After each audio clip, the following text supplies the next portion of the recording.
عدي اسلام على طول احمد حسن من غير ما يبص بيحطها في المساحه الخاليه، وادي العرضيه خطيره بترتد مره ثانيه لاحمد حسن، بيقف على كورته. جول جول جول جول جول.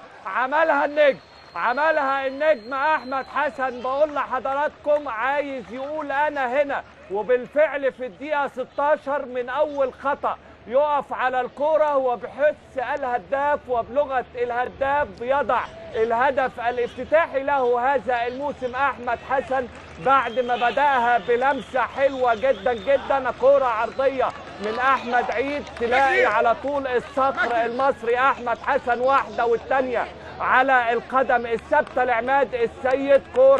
كرة لا تصد ولا ترد من العميد علشان يتقدم الفارس الأبيض مشاهدينا الكرام، وتتقدم القبيلة البيضاء بهدف مقابل لا شيء.